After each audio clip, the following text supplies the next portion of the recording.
al orden jurídico. Ahora sí, ya dijo recording in progress. Más que estaba bien inspirado y me interrumpió. Pero bueno, sigamos. Entonces, en ese momento, permítame que hay que darle OK, porque no desaparece. Va. Entonces, en ese momento en el que el Estado crea reglas concretas, crea un orden jurídico para el proceso de producción, distribución y consumo de bienes y servicios, estamos hablando de el orden socioeconómico como bien jurídico protegido en una perspectiva más estricta, más cerrada, más concreta. ¿Se entiende esta idea? Samuel, ¿no escucho? Sí, sí, sí, se entiende. Laura, ¿se entiende? No escucho. Perdón, que sí, sí se entiende. Gracias. Mariela, que ya nos hizo el honor. Buenas tardes, ¿se entiende? Sí, todo claro. Hmm. Vamos a ver, Lili, buenas tardes, ¿se entiende? Sí, dice Lili. Muy bien. Senia, buenas tardes, ¿se entiende la idea? Buenas tardes, sí. OK. Y Jesús, ¿algún comentario? Que Jesús ya estaba sintiendo cada vez que yo iba explicando. ¿Algún comentario adicional o alguna pregunta, algo que haya que agregar? Sí, no, esa consulta le tenía, maestro, que cabal yo anoté en base a la clase expuesta que el orden socioeconómico es la intervención del Estado en las actividades o relaciones económicas y o está la acepción amplia que es regulación jurídica de los procesos de producción, distribución y consumo de bienes y servicios. Entonces, de esas dos, ¿con cuál nos quedaríamos quizás con la intervención del Estado en las actividades, verdad? Qué interesante lo que acaba de decir Jesús. Y ahí está uno de los puntos medulares. Es más, esto es lo que quiero que coloquen en el cuadro comparativo. Recuerden que ya vamos a la tercera semana. Quiere decir, nada más un aviso parroquial, quiere decir que el otro miércoles o el otro martes ya tienen que estar entregando, bueno, martes o miércoles, tienen que estar entregando ya los primeros productos de evaluación. Primera evaluación, no lo pierdan de vista, lo dijimos en la primera clase, ¿sí? Y está en la carta didáctica, están establecidos cuáles serán los instrumentos de evaluación en atención a los cuales o en base a los cuales, conforme a ellos, se les va a asignar una nota o una ponderación. No habrán exámenes como tal y ustedes lo saben, lo dijimos en la primera sesión también, ¿sí? Aquí nos vamos a ir a otro tipo de instrumentos. Nada más aviso parroquial. Ahora, ¿cómo lo dice Jesús? ¿Con cuál me quedo? ¿Cuál es entonces la que debemos tomar como punto de partida en el ordenamiento jurídico salvadoreño? A ver, los que han leído, por favor, otra vez la sinceridad, el artículo del doctor Delmer Rodríguez. Jesús, tú que lo has leído, no lo dudo, ¿con cuál te quedarías tú y por qué? Y después yo te digo con cuál me quedo y por qué. Yo me quedaría, maestro, con el de la intervención del Estado en las actividades o relaciones económicas, por OK, ser el que abarca como todos los derechos supraindividuales que atiende, ¿verdad? Esta materia, por así decirlo. OK, muchas gracias Jesús. ¿Alguien quiere o tiene una opinión diferente a Jesús? Compañeras y Bueno, compañeros, yo perdón, me quedaría con Tenia. bueno, por ser el bien jurídico que protege el orden socioeconómico, me quedaría también con el de Jesús, porque eh, indiscutiblemente por proteger intereses colectivos tiene que haber una intervención del Estado. OK, muy bien, gracias. ¿Alguna opinión más, por favor? ¿Alguien que quiera decir algo más? Compañeras y compañeros. Ajá. Compañeras y compañeros, ¿nadie va a referir algo más? Pregunto. ¿Nadie va a decir nada más? ¿Laura?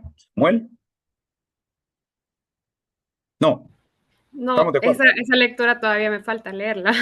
Bueno, hay que hacerla, Laura. Ajá, ¿Samuel? sí. ¿Samuel? No, no tengo ningún comentario en este momento. OK, gracias, Arnoldo. Ha encendido la cámara. Buenas tardes nuevamente. Arnoldo, ¿opiniones? Arnoldo. Hola, doctor. Yo en Hola. realidad comparto la postura, ¿verdad?, de que el Estado es excelente, de que tiene que ponderar y proteger el orden socioeconómico.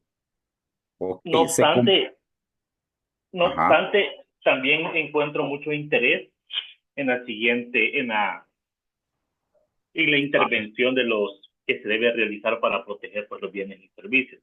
La redacción como tal, perdón, A ver, sí, porque tú dices que encuentras mucho interés. es correcto. Lo ¿Por que qué? sucede es por la finalidad, por su finalidad Ajá. como tal. Es decir, la protección de los bienes y servicios también tiene una relevancia pues en la protección del interés del orden económico en Ajá. razón de, del comercio que será como tal, de la protección entre las personas individuales que realizan este comercio, ya sea también como empresas o personas que lo realizan en pequeña o gran medida. Ok. Entonces, tal vez si pudiese haber una integración de ambas definiciones, quizás sería lo Ok. ideal. Vale. A ver. Para superar, o mejor dicho, para responder a la pregunta de con cuál nos vamos a quedar, voy a compartir pantalla. Si me lo permiten, vamos a ver si se puede. A ver, no, creo que vamos a ver. No, no era esta la que quería compartir. Vamos a compartir. A ver, permítanme, que estoy compartiendo pantalla. Ahora, ¿dónde está? ¿Dónde está? Acá. Ahora sí. A ver, me ayudan con la lectura. Jesús, ¿qué tenemos en pantalla? ¿Qué vemos en pantalla, por favor? Hola, Jesús, ¿qué vemos en pantalla? Hola, hola, Creo que está en mute. te mutó. Ujú. Ahorita, perdón, que tenía problemas aquí con el sistema. Lo señalado en amarillo. Lo señalado en amarillo, por favor. Ok. Suele distinguirse entre orden económico en sentido amplio y en sentido estricto. Permítame que aquí se me hizo. Permítame, doctor. Ujú. Aquí, aquí está, en sentido estricto. Permítame que yo soy un poco Ajá. antitecnología. Somos, Ahora, ya somos dos, Jesús. Ya sentido somos. amplio en sentido estricto. En sentido estricto consiste en la intervención directa del Estado en las actividades o relaciones económicas, utilizando Sí, su coacción institucionalizada para imponer una serie de normas e incluso planificar el comportamiento de los que intervienen en ellas. El orden sí. económico en sentido amplio es la regulación jurídica de la producción, distribución y consumo de bienes y servicios, como aquel intervencionismo estatal contenido del sentido estricto del orden económico, considero que no podemos elevarlo a la categoría de bien jurídico. Debemos reconocer que el orden económico en sentido amplio es el objeto de protección jurídica por parte del derecho penal económico. Esta es la respuesta entonces que el profesor Delmer Rodríguez, gracias por apoyarme con la lectura, Jesús. Esta es la respuesta que el profesor Delmer nos da. Nos dice, miren, no podemos limitarnos a esa concepción en sentido estricto, porque solamente se está refiriendo, y ya lo había dicho Jesús en su intervención, solamente se está refiriendo a la intervención del Estado en las actividades o relaciones económicas, de cómo utiliza su poder, obviamente su poder de castigar o de obligar su coacción. Pero en sentido amplio se entiende que el orden socioeconómico comprende una serie de elementos, comprende una serie de conceptos que son los que también vamos a encontrar desarrollados en disposiciones constitucionales. Por ello, a partir de esta lectura, bueno, estamos en la página 6 de este ensayo del doctor Delmer Rodríguez. A continuación, el autor en la página 7 dice que algunas manifestaciones de las actividades económicas en sentido amplio, las encontramos en una serie de artículos. Artículo 103, que se reconoce y se garantiza el derecho a la propiedad privada en función social, la libertad empresarial, artículo 110, y de igual manera va mencionando algunas otras disposiciones. Artículo 101, el interés de los trabajadores por el empleo, los intereses económicos de los consumidores, 101, inciso segundo. Es decir, ¿por qué nos vamos o por qué debemos decantarnos por entender al orden socioeconómico en sentido amplio? Porque precisamente al abarcar, al contemplar aquellos derechos, aquellas garantías que aparecen constitucionalizadas en estas disposiciones que menciona el autor, la libertad de empresa, la propiedad privada en función social, el interés de los trabajadores, los intereses económicos de los consumidores, es ahí donde estamos también cumpliendo con el mandato constitucional. Y por lo tanto, me parece que esta sería la razón para decantarse por esta conceptualización o esta definición de bien jurídico protegido del orden económico en sentido amplio. ¿Alguna duda o pregunta sobre esto? Página 6, final de la página 6 y página 7, el ensayo del doctor Delmer Rodríguez. Compañeros, ¿alguna pregunta, alguna duda? Los escucho. Jesús. No. Laura, Samuel, ¿preguntas? Senia, Mariela, ¿alguna duda, alguna pregunta? Ninguna. Bueno, entonces, si ya comenzamos o si ya tomamos ese punto de partida, ahora volvamos al orden que se le había dado a la presentación, precisamente, ustedes, bueno, que se explicó en la clase asincrónica. Y si volvemos a ese itinerario que se definió en dicha clase, ahí a la presentación, me falta subirla también al aula virtual para que ustedes ya la tengan. Después de conceptualizar el derecho penal económico, o mejor dicho, de conceptualizar el bien jurídico protegido, también se habló en esa clase de la técnica que utiliza el legislador precisamente para crear tipos penales, precisamente para identificar cuáles son los bienes que se van a proteger por el derecho penal económico. Y dentro de esa técnica legislativa se habló de las leyes penales en blanco. Compañeras y compañeros, ¿qué entendimos de las leyes penales en blanco? ¿Qué son las leyes penales en blanco? Ajá. ¿Qué son las leyes penales en blanco? Pregunto. Punto. Osiris, ¿qué son las leyes Sí, penales en blanco? sí, Sí, perdón. hola doctor. Las leyes penales, Bueno, se metió. A ver, me parece que está opinando Jesús. Démosle el espacio, Osiris, por favor. Los escuchamos, Jesús. Perdón, mejor que pregunte Osiris ahorita, que estaba ahorita verificando. Ok. Yo tengo también una cuestión sobre eso, doctor. Sí. ¿Cuándo es que va a ser sobre la sanción y cuándo es que va a ser la ley penal en blanco en el otro sentido, verdad? Ese era Ok. Ajá. Ok. Muy bien, ya lo vamos a explicar. A ver, Osiris, te escuchamos. Muy bien, conforme a lo que usted dijo en clase y que se refirió a alguna sentencia de la literatura, las leyes penales en blanco, bueno, Sí. partimos del hecho de que las conductas reguladas como delitos están comprendidas en el Código Penal, Sí. pero existen casos en que el legislador, por técnica legislativa, deriva por el principio de colaboración en otras normas Sí. las regulaciones que no son el objeto central de la conducta prohibida.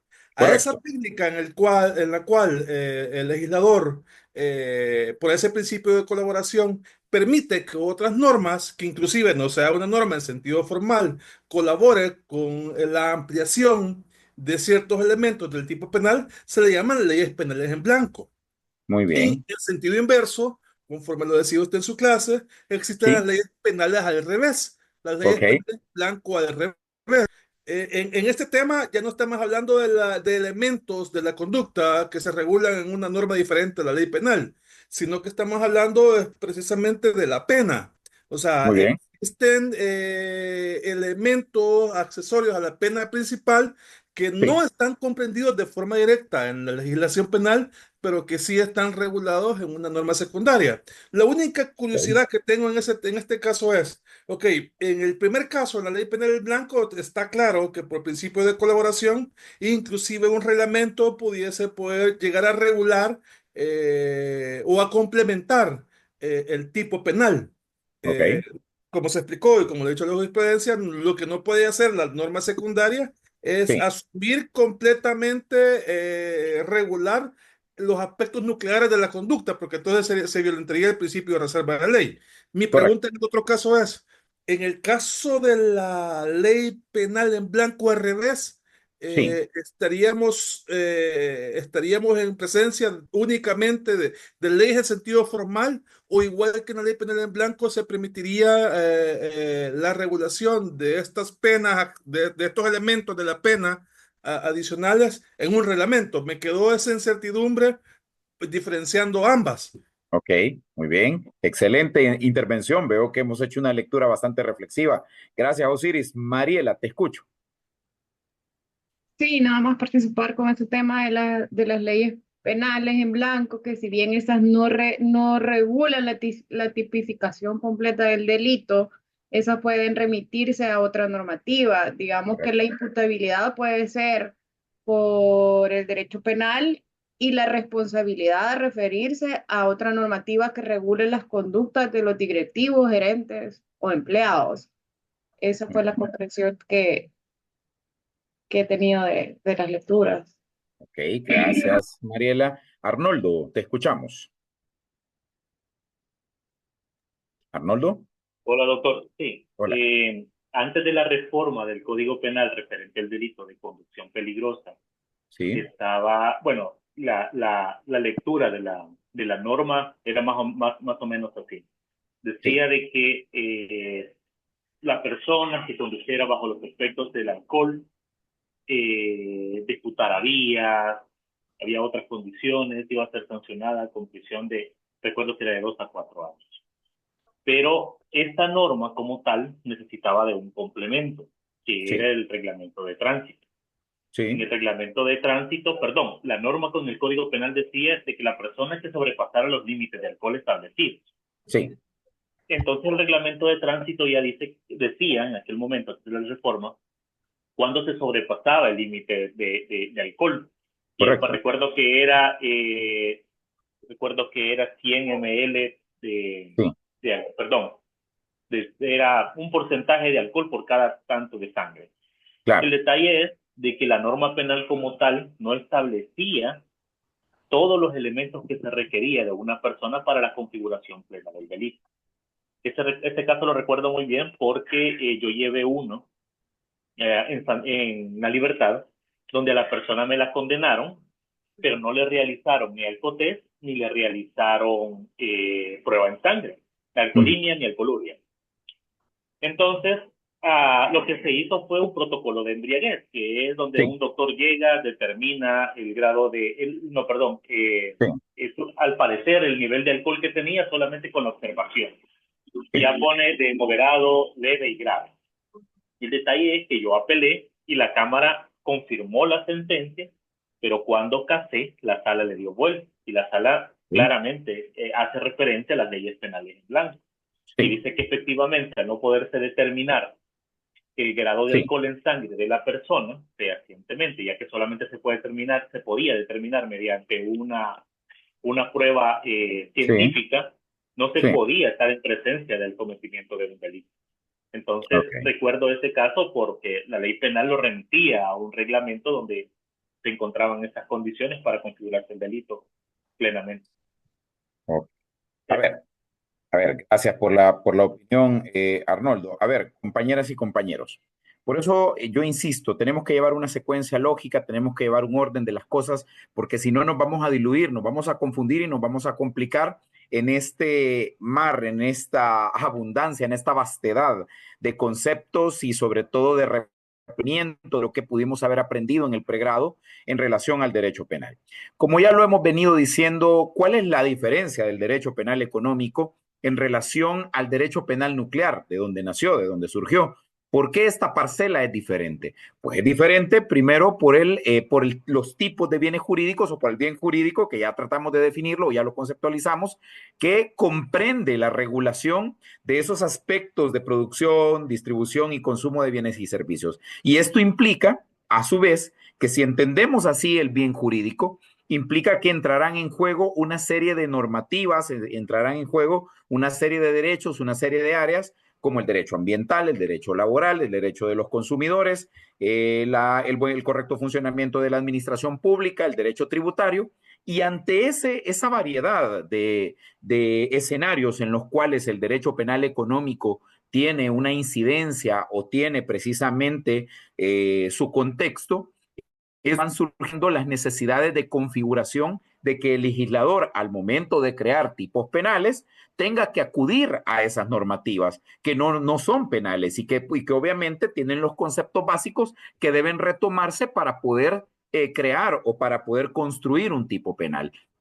Por ejemplo, el legislador opta por construir, por configurar un tipo penal o varios tipos penales que protejan la correcta recaudación de tributos por parte del Estado, pues obviamente tiene que acudir al Código Tributario para definir qué es un tributo. También debe acudir al Código Tributario para entender cuál es el proceso o cuáles son los momentos o las fases del proceso de recaudación o de exigencia del tributo, quiénes son los sujetos obligados al pago, cuáles son los hechos generadores. Es decir, todo esto lo estoy mencionando como ejemplo.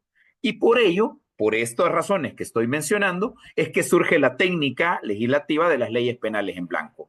Quiere decir que en la norma penal no pueden abarcarse, no pueden contemplarse en la descripción del delito, en la parte objetiva del tipo, no se pueden abarcar todos los elementos. ¿Por qué? Porque tendríamos un tipo penal que se desnaturalizaría, sería demasiado amplio y que no es esa la razón de ser de los tipos penales. Y por ello, la Sala de lo Constitucional ha validado que el legislador, al momento de crear delitos que estén relacionados a todo el ámbito del bien jurídico protegido por el orden socioeconómico, que ya lo dijimos, son normas diferentes al derecho penal. ¿Cuáles normas?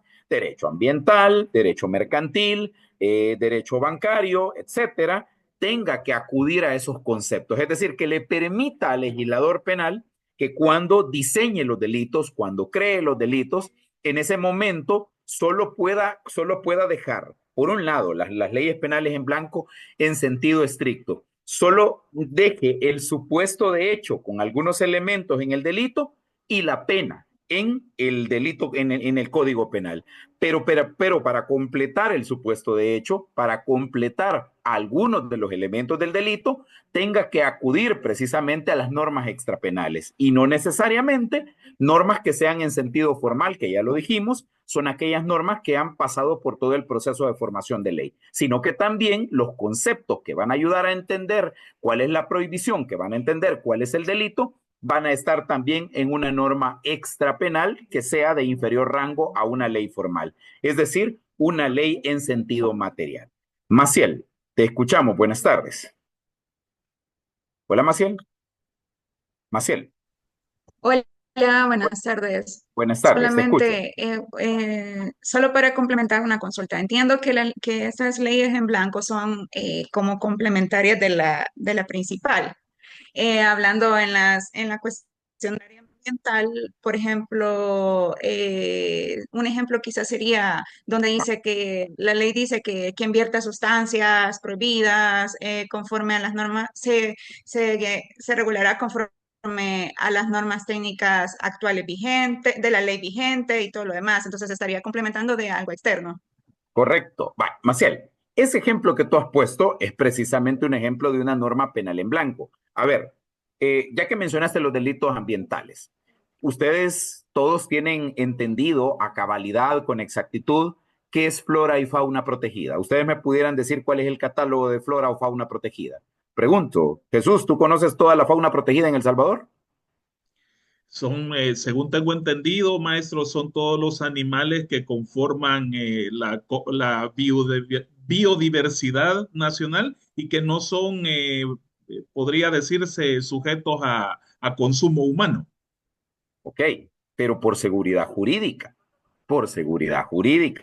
podríamos partir de que, bueno, yo creo que son tal cosa, o puede ser tal cosa, o puede ser precisamente con las leyes penales en blanco, lo que se está garantizando es que aquellos conceptos, aquellos elementos que no son propios del derecho penal y que están en normas de otra naturaleza, ¿sí? El legislador penal al momento de crear, de elaborar el delito, solamente deje algunos elementos, algunos conceptos en la norma penal, pero el intérprete, el aplicador de la norma, tenga que acudir, tenga que ir a los reglamentos de medio ambiente, tenga que ir a una serie de lineamientos técnicos, tenga que ir a otro tipo de normativas para entender qué es flora y qué es fauna protegida, por ejemplo. O como decía Maciel, para entender qué se va a entender por vertir sustancias peligrosas, cuáles son esas sustancias. Entonces, la lógica de las leyes penales en blanco, que insisto, es una herramienta para quien crea, para el legislador,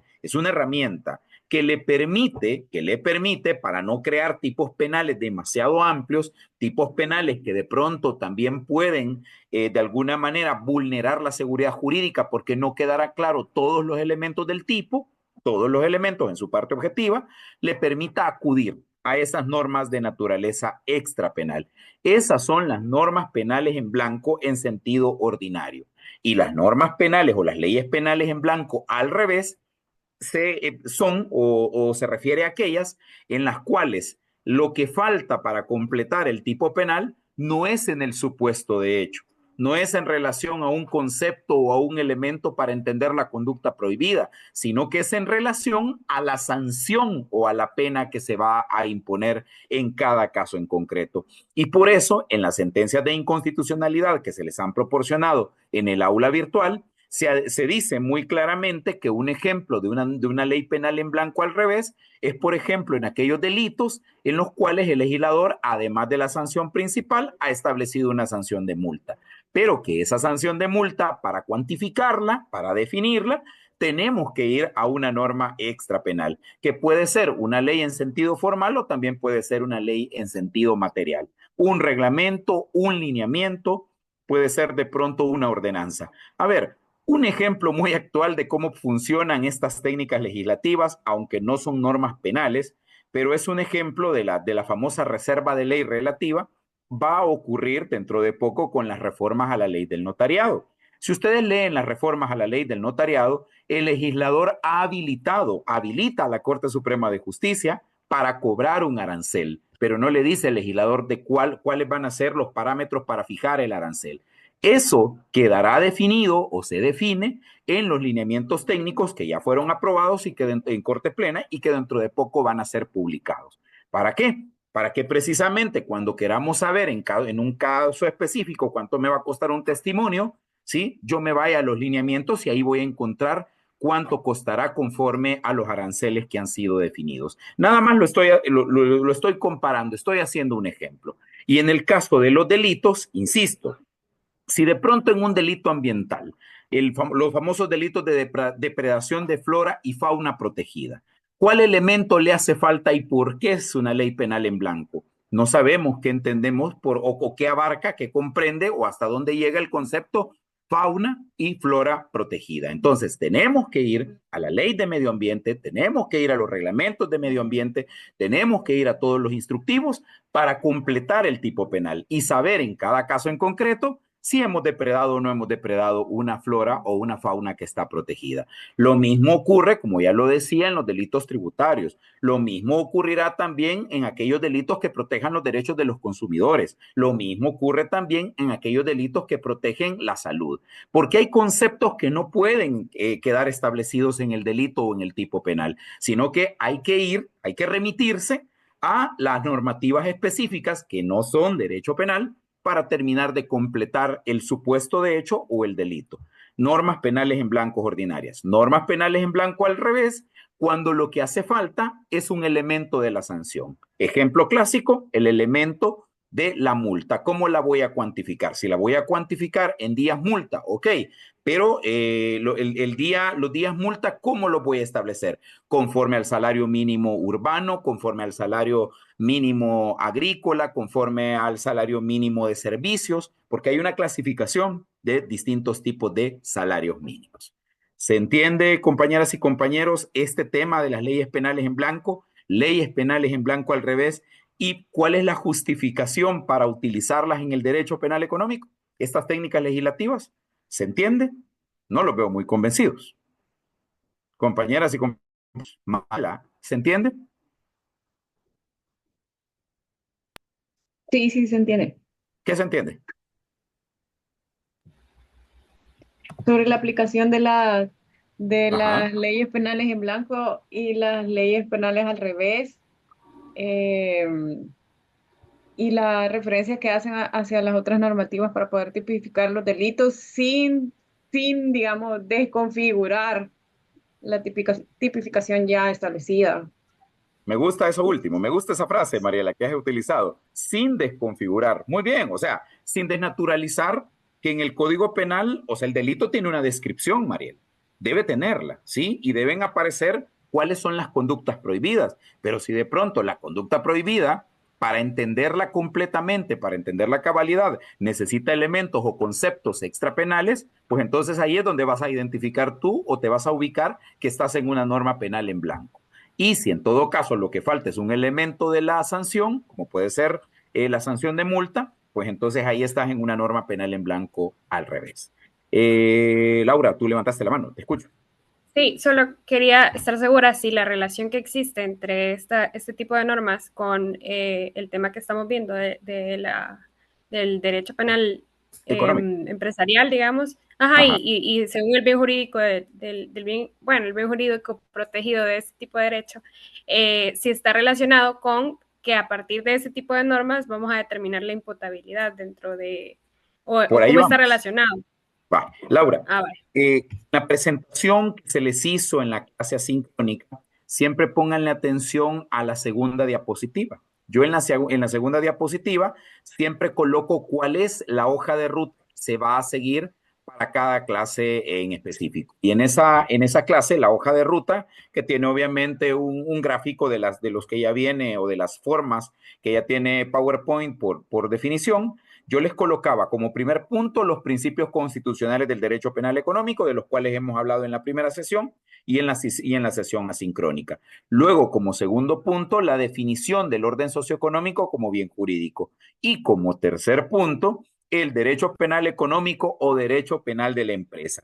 Ese era el orden o el íter lógico que se siguió en esa clase. Ese es el guión. Siempre pónganle atención en mis presentaciones a cuál es el guión, cuál es el orden lógico que se va a desarrollar de los temas. ¿Por qué? Porque al final ustedes le van a encontrar un sentido. Primero teníamos que definir qué era orden socioeconómico. Teníamos que definir si la norma constitucional, si la jurisprudencia constitucional ya ha entrado en esa tarea o en esa labor de definición. Y ya lo hemos visto desde la primera clase que sí. Una vez que hemos constatado que existe una parcela, un apartado del derecho penal que se denomina derecho penal económico y que esa parcela, ese apartado, esa sección tiene o debe tener sus propias categorías, sus propios conceptos, su propia teoría jurídica del delito, entonces comenzamos a desglosar, comenzamos a detallar cuáles son esos elementos que deben aparecer en esa teoría. Y como primer elemento, la definición de bien jurídico.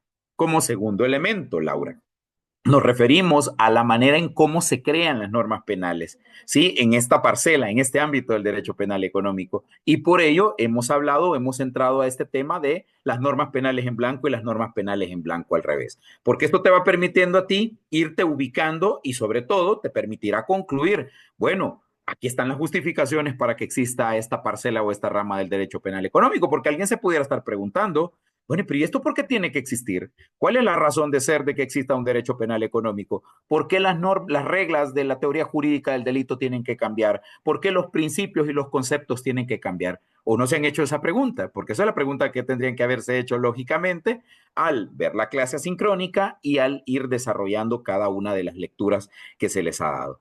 Ahora bien, una vez que ya hemos abordado estas dos temáticas, y si ustedes ya lo percibieron, vamos haciendo una retroalimentación de lo que está en la clase, en la segunda clase, en la sincrónica, hay que diferenciar, Laura.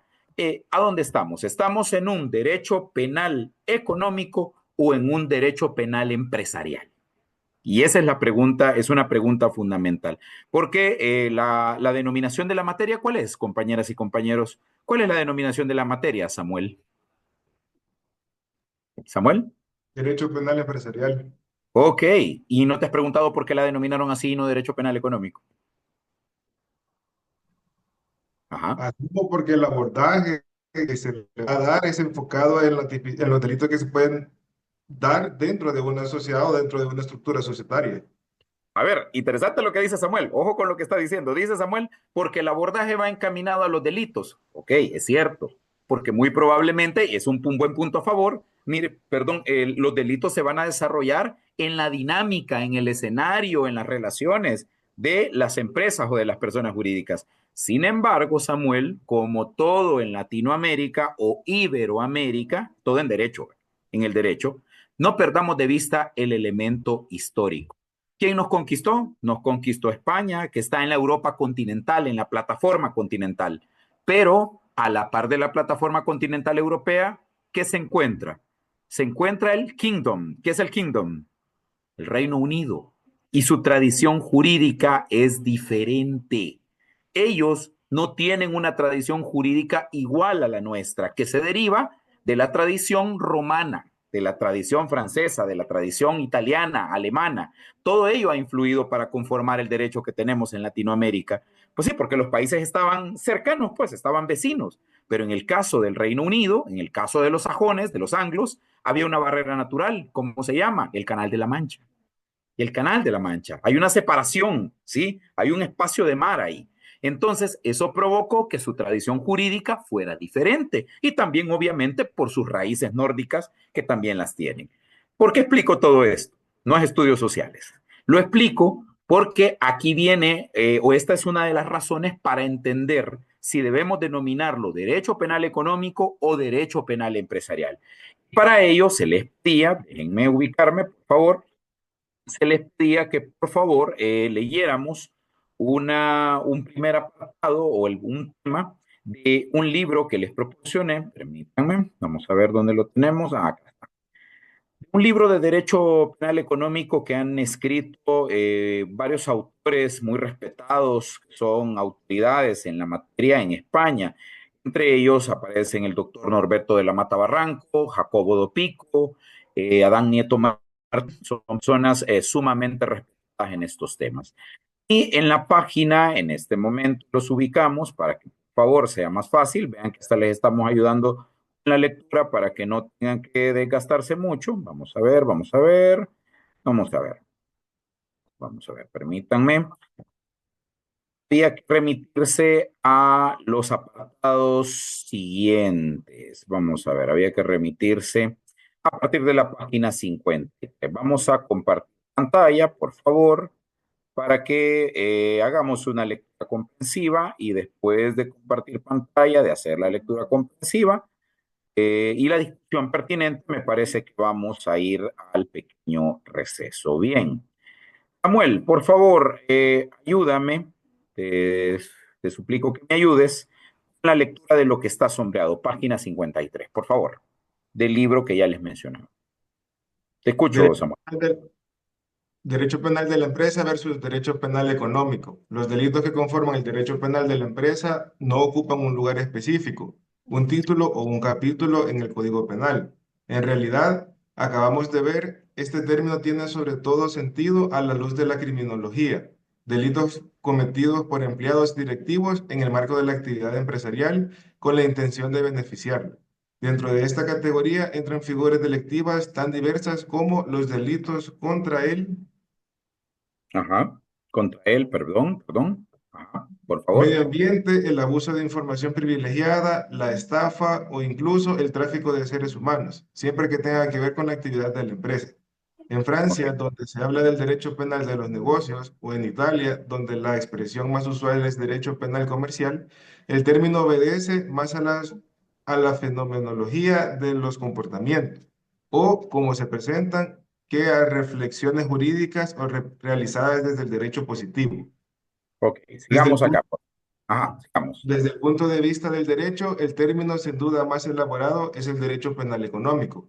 Mediante Sí, esta expresión, acuñada por la doctrina alemana y con un gran desarrollo y predicamento doctrinal en nuestro país, se agrupan los delitos, no atendiendo a sus causas o al espacio donde caece la empresa o los negocios, sino el bien jurídico que tutelan. Lo característico del derecho penal económico es que los delitos que lo integran tutelan un conjunto de bienes jurídicos supraindividuales, que representan, de un lado, las principales instituciones de nuestro modelo u orden económico, libre sí. competencia, mercado bursátil, sistema crediticio, confianza en la información societaria, y otro, los mecanismos de intervención del Estado en la economía.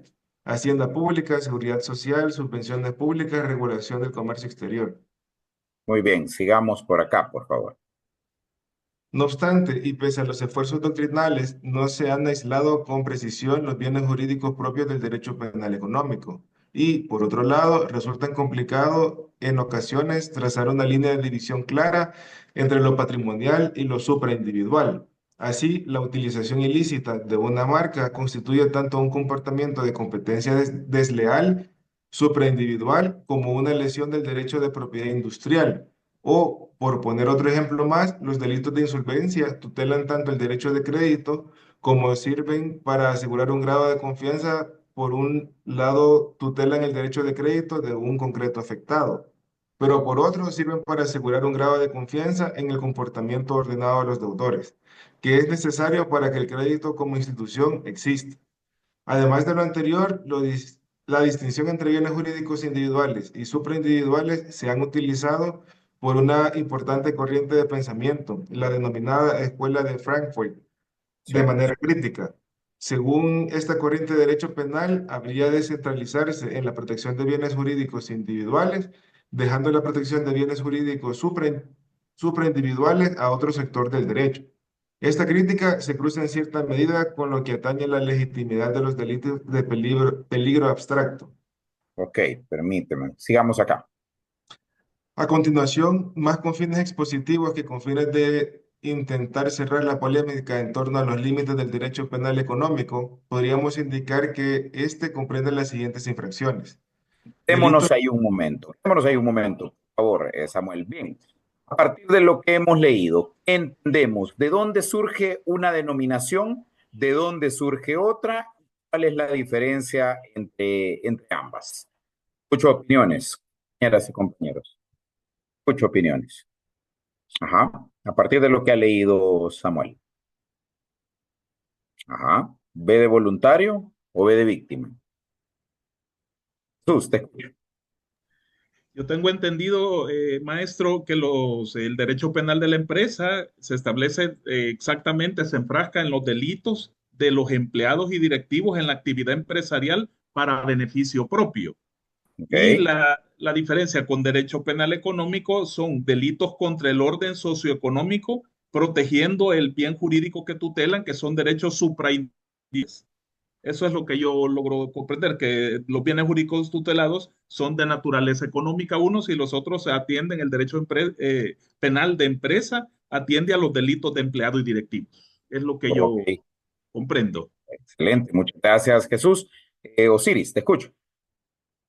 Sí, similar a en la línea que acaba de decir Jesús. Sí, específicamente los delitos del derecho penal económico tienden a proteger y regular bienes jurídicos supraindividuales. Entonces, de la lectura acabo de comprender que en el tema del derecho penal de la empresa, la afectación de bienes jurídicos ya no solamente pueden ser supraindividuales, sino que pueden ser bienes jurídicos específicos. Entonces, es como que la gama de afectación de bienes jurídicos es más amplia en la comisión de delitos en el derecho penal de la empresa. En cambio, en el derecho penal económico está supeditado o tal vez no supeditado, está comprendido en delitos o bienes jurídicos supraindividuales. Por ahí creo que logré captar la diferencia. No sé si estoy en lo correcto o equivocado, pero eso es lo que logré comprender. Muy bien, excelente, Osiris. A ver, ¿alguna opinión adicional? Mariela, Laura, Enia. ¿Ah? Y yo solo igual lo que mencionaba Siri, de que los delitos relacionados con la empresa, o sea, que no son supraindividuales, están más, digamos, enfocados a a las actividades que se realizan dentro de una empresa y por eso son más como personalizados, digamos, o los realizan de una forma más concreta. Y por eso están como más específicos al momento de su regulación, tal vez, pero, y la afectación, en cambio, de los otros, que son supraindividuales, son un poco más amplios, digamos, como el que ponía el ejemplo de la afectación a derechos de autor, por ejemplo, que ya es un poco más difuso, digamos, es lo que entiendo. Ok, gracias, Laura. No sé si quieres agregar algo, Osiris, que veo que tienes la mano levantada o se quedó así. Sí, solo se me olvidó decir algo. O sea, la organización criminal de la empresa puede afectar delitos de carácter socioeconómico, pero también la organización criminal que utiliza una empresa o que está dentro de una empresa puede afectar bienes jurídicos individuales. Por ejemplo, Y por eso, si recordamos, por favor, si recordamos, vuelvo a colocar cómo inicia la lectura. Y aquí los autores pues son bastante claros y dicen, miren, el derecho penal de la empresa o los delitos que la conforman no tienen un lugar específico, un capítulo en el Código Penal. Ellos hacen referencia al Código Penal español. De igual manera, si ustedes van al Código Penal nuestro, no van a encontrar un capítulo que hable de delitos relacionados a la empresa, sino que se refiere a bienes jurídicos. Y por lo tanto, pues, sino simple y sencillamente que lo que está ocurriendo, esto de poner el énfasis en los delitos, perdón, en los bienes jurídicos, esto se deriva de la tradición jurídica europea continental. Eso hay que tenerlo claro. En cambio, para los anglosajones, hablar de derecho penal relacionado a los temas económicos es hablar de la responsabilidad de las empresas, es hablar de la responsabilidad de los directivos, es hablar de la responsabilidad de los empleados. Por eso o por ello es que nació precisamente en el seno del derecho anglosajón la responsabilidad penal de las personas jurídicas, para tenerlo todavía un poquito más claro. Y bueno, otra razón que hay que tomar en cuenta es que en el caso del derecho anglosajón, ellos se basan más en la criminología. Las ciencias penales están conformadas por tres elementos básicos. Uno es la política criminal, otro es la criminología y el otro es el derecho penal como tal. Ese triángulo conforma lo que se conoce como las ciencias penales. Ahora, que el derecho anglosajón o la tradición jurídica derivada de estos países le pone más énfasis al tema de la criminología es una opción. ¿Y por qué la criminología? Porque ellos se van más a las causas del delito, se van más a las razones por las cuales determinadas personas cometen determinados tipos penales. Pero en cambio, en la tradición jurídica europea continental, el énfasis se lo vamos a poner al tema del bien jurídico. ¿Por qué? Porque para nosotros, en este espacio latinoamericano o iberoamericano, la misión exclusiva del derecho penal es la tutela o la protección de bienes jurídicos. No le vamos a encontrar o no entendemos que el derecho penal tenga otra misión que no sea la de proteger bienes jurídicos. ¿Se entienden estas razones, compañeras y compañeros? ¿Sí? ¿Todos dicen sí? ¿Alguien que quiera preguntar o quiera comentar algo? ¿Ah? ¿Maciel? ¿Todo claro? Sí. Vaya pues. Vaya pues. Arnoldo. ¿Todo claro? Todo claro. Muy bien. Mariela, ¿todo claro? Mariela. Sí, sí, todo claro. Ok. Bueno, hagamos una pequeña pausa. Parece que ya hay avisos parroquiales. Ya se abrió el marcador. Jesús, si nos actualiza, por favor. Sí, metió gol el Barcelona. No escuchamos, perdón, ¿quién metió gol? No omito el comentario. Estamos bien entonces. Bueno, vamos al descanso un momento, 10 minutos, por favor, y luego regresamos. Solo voy a quitar el audio y voy a dejar siempre la imagen, por favor. 10 minutos.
Aquí está abajo de la mesa.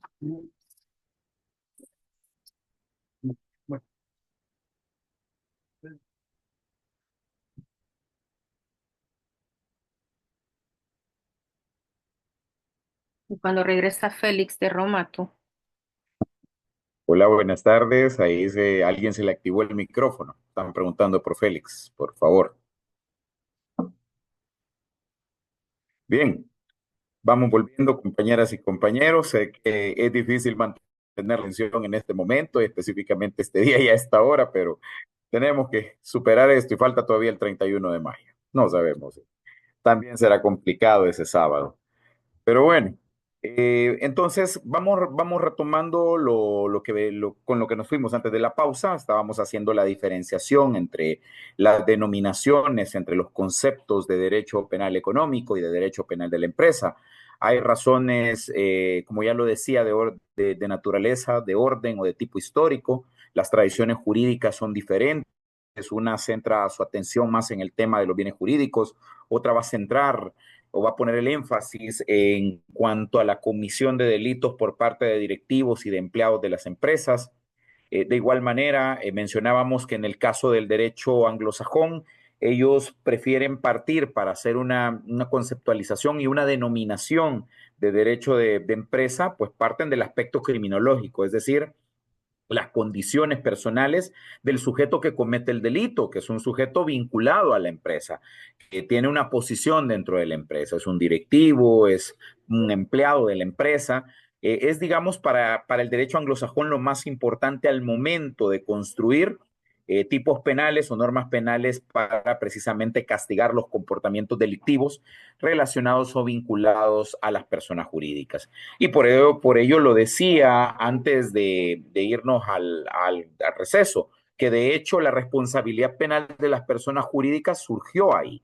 Surge precisamente en el seno del derecho anglosajón, de la tradición jurídica anglosajona. No es una construcción que se haya hecho dentro de la tradición jurídica europea continental. Ahora bien, superados o, digamos, habiendo hecho esta retroalimentación de la clase asincrónica, que de igual manera les pido que por favor la vean, la escuchen, la analicen, porque esos contenidos se van a dar por superados. Y de igual manera ustedes tienen que presentar ya la próxima semana, insisto, productos de evaluación. Tienen que completar instrumentos de evaluación. No lo pierdan de vista. Vamos a tener muy probablemente hasta el miércoles 30. Ahora bien, habiendo hecho esta acotación o esta aclaración, vámonos ahora a las temáticas que se comenzaron a abordar con los materiales que se subieron al aula virtual a partir del día martes en la noche de esta semana. Creo que ustedes ya lo visualizaron el día miércoles. Precisamente lo que se abordó en esta, o cómo se ha comenzado el abordaje de esta semana 3, tiene que ver con los rasgos fundamentales de los sistemas de responsabilidad de las personas jurídicas. Pregunto, ¿alguien ya realizó la lectura de estos sistemas de responsabilidad? Obviamente de los ensayos, de la doctrina, tanto nacional como extranjera. ¿Podría darnos alguna opinión sobre el fundamento de esta responsabilidad, de lo que hayan leído? Compañeras y compañeros, ¿alguien ya hizo las lecturas respectivas? Pregunto. Compañeras. No. Samuel. Negativo. Maciel. Tampoco. Maciel. No me escucha. No. Laura. Tampoco, Laura. No le he terminado, ¿no? O sea, solo la parte que le mencioné de que hablaba sobre que cuando un directivo comete un delito y cuál es el grado de responsabilidad que va a tener si es que esos delitos están relacionados con la actividad de la empresa. Entonces, Maciel, apoyémonos acá, hagamos una lectura que sea intensiva para que vayamos desarrollando algunos de estos elementos. Por favor, Maciel, por favor, si me ayudas con lo que está sombreado, por favor, desde la dogmática. ¿Verdad? Dice, la dogmática penal ha reformulado las formas de imputación para adaptarlas al actual fenómeno de la criminalidad en el ámbito económico y dentro de esos nuevos enfoques ha O descollado ya, la teoría del dominio del hecho por dominio de apartados organizados de poder. ¿Perdón? sí, no, continúa, por favor. Ah, pero a lo anterior debe de vincularse necesariamente la forma en la cual la empresa es utilizada para cometer delitos. Así se ha señalado que en algunos casos las organizaciones empresariales son verdaderas organizaciones criminales, es decir, se trata de empresas creadas con la finalidad de delinquir.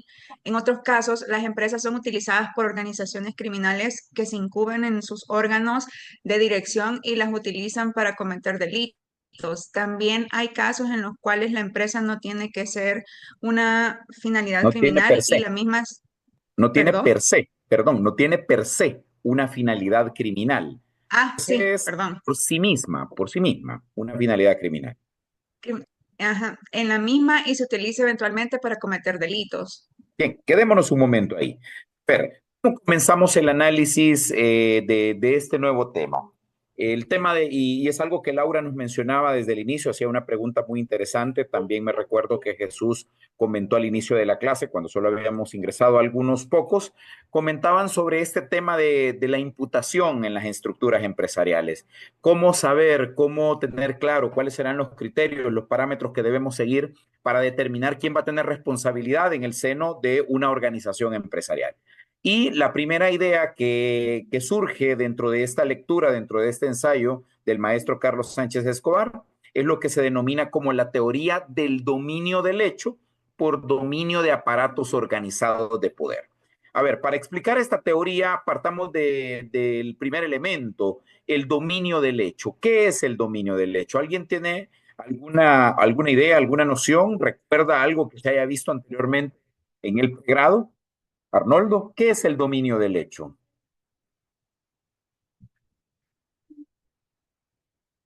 Arnoldo. Hola, doctor, perdón, es que Bien. tenía problemas con el audio. Sí, el dominio del hecho es el control que tiene el sujeto activo sobre un hecho en sí, constitutivo de delito, ¿verdad? Ok, cuando tú dices el control, ¿a qué te refieres, Arnoldo? ¿Qué indica tener ese control? ¿O cómo sabemos quién tiene el control? Es la persona encargada de, para mí, de ejecutarlo. No Ok, tanto muy el bien. autor intelectual, sino que la persona que tiene el control total sobre la acción que va a detonar el cometimiento de un delito. Muy bien, excelente. Ahora, solo una pequeña corrección, Arnoldo. Eso de autor intelectual, jurídicamente, jurídico penalmente, no existe. Esa categoría se la inventaron, pues, los medios de comunicación. Aquí hablamos de autor mediato. O sea, para decirlo como debe ser, para no cometer esa imprecisión, a menudo se comete, pero es porque obviamente de pronto no se reflexiona sobre el término, sobre si el concepto está positivizado en algún código. Pero nada más es una pequeña precisión. A ver, Osiris, te escucho. Muy bien, sí, en el tema del dominio del hecho, en el caso de los delitos cometidos de forma directa por una persona, mediante mediante autoría directa, autoría inmediata o coactoría, se refiere al control, como dijo Arnoldo, pero sobre la causalidad, o sea, sobre la previsión de la causalidad, en el sentido de que pueden controlar el resultado programado de la actividad delictiva. Entonces, quien tiene el control de ese resultado, ya sea como actor directo, mediato o coactor, es quien realiza o tiene el dominio del hecho, que puede, en algunos casos puede existir repartimiento de funciones, Sí, según el número de personas o el grupo criminal que participe. ok. Entonces, a partir de lo que tú estás señalando, Osiris, ¿a qué nos sirve el dominio del hecho? O sea, ¿qué razón tiene de haber creado ese concepto? Si es que tiene alguna razón, tiene alguna finalidad. ¿Qué nos permite identificar el dominio del hecho? Eh, sí, bueno, el dominio del hecho, partir de quién tiene el dominio del hecho es poder llegar a quién es el autor o responsable de la comisión del hecho delictivo, ya sea a título de actor directo, como coactores que son varios, o a nivel de autor de determinación, que era el que hablaba al principio, que no es un tema que está por ahí, o como actor mediato, que es quien se vale de otros sujetos que actúa sin dolo, justificadamente o atípicamente. Ok, gracias Osiris, me parece que levantaste la mano, Maciel, te escuchamos. No sé si todavía está la opción de participar. Sí, sí, sí. No, básicamente agregar un poco a lo que dijo mi compañero Siris, pero ajá, el dominio del hecho es aquel que ayuda a diferenciar quién es el autor, quién es el cómplice, y sin determinar en sí el hecho, solamente la diferencia. Ok, muy bien. Como tú lo señalas y como ya lo adelantaban también Arnoldo, y me gustó ese término que él utilizaba, quien tiene el control. A ver, dominar un hecho supone gobernarlo y se gobierna a partir de la voluntad, a partir de que yo puedo, si yo soy el que comete el hecho y puedo cometerlo de manera individual o de manera conjunta, pero se dice que alguien domina el hecho cuando puede detenerlo, cuando puede pararlo, ¿sí? Entonces, el dominio del hecho es el concepto que nos va a servir para separar, para identificar, para determinar quiénes son autores. Autor es aquel que tiene el dominio del hecho, porque si él quiere, en cualquier momento lo puede detener y así el delito no se consuma. Puede quedarse en algún momento en tentativa, ¿sí? Pero el que no tiene el dominio del hecho no será considerado autor ni coautor y en todo caso, pues puede ser un partícipe. Y cuando se utiliza el concepto de partícipe, lo decimos de manera genérica, es decir, aquel que puede o que pudo intervenir de cualquier otra manera, prestando una colaboración esencial al hecho o no, pero sin dominarlo, sin tener la posibilidad, sin tener la potestad o el control del mismo para detenerlo en cualquier momento. Entonces, el criterio del dominio del hecho, que como ya lo han mencionado, sirve para diferenciar, para identificar y para que, pues en cada caso en concreto, determinemos quién tendrá más o menos responsabilidad, quién tendrá más o menos reprochabilidad, a quién deberá aplicársele una pena más grave, una sanción jurídico-penal más grave, una dosimetría más estricta.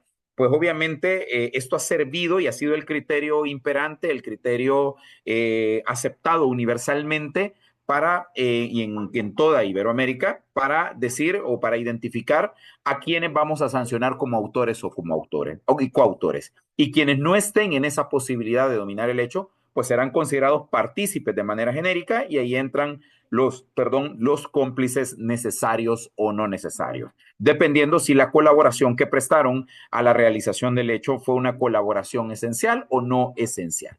Ahora bien, ¿qué ocurre en las organizaciones empresariales? ¿Qué ocurre? ¿Será que podemos hablar de un dominio del hecho como lo hemos venido señalando o se ha venido sosteniendo en el derecho penal tradicional o nuclear? Mariela, te escucho. Te escucho, Mariela. Sí, en el sentido de lo que estamos conversando de los cómplices necesarios o innecesarios para cometer un acto delictivo. En el caso de las empresas en las que hablamos de los ejecutores, decisores y las posiciones de liderazgo, sean esas de gerencias, de líderes, de jefaturas y de las delegaciones de funciones, eh, cómo se separa esa complicidad necesaria del cumplimiento de las funciones, porque puede ser que la, la tarea asignada esté dentro de mis funciones como mis empleadas y como empleada y yo desconozca el trasfondo de la transacción Ok, que se está excelente. dando, que implica un delito. O sea, era necesario que yo cumpliera mi función para que se cometiera el delito. Sin Correcto. embargo, no conocía o desconocía que la transacción se estaba realizando para completar o encaminar un hecho delictivo. Ok, a ver, a partir de lo que tú estás diciendo, Mariela, y es un punto de vista muy, muy interesante, tenemos que reflexionar lo siguiente. ¿Qué pasa en en los organismos o en las organizaciones empresariales? Es decir, en aquellas organizaciones complejas en las cuales existen distribución de funciones, división del trabajo, niveles jerárquicos, hay niveles operativos, hay mandos medios, hay una cúpula, un lugar donde se toman decisiones.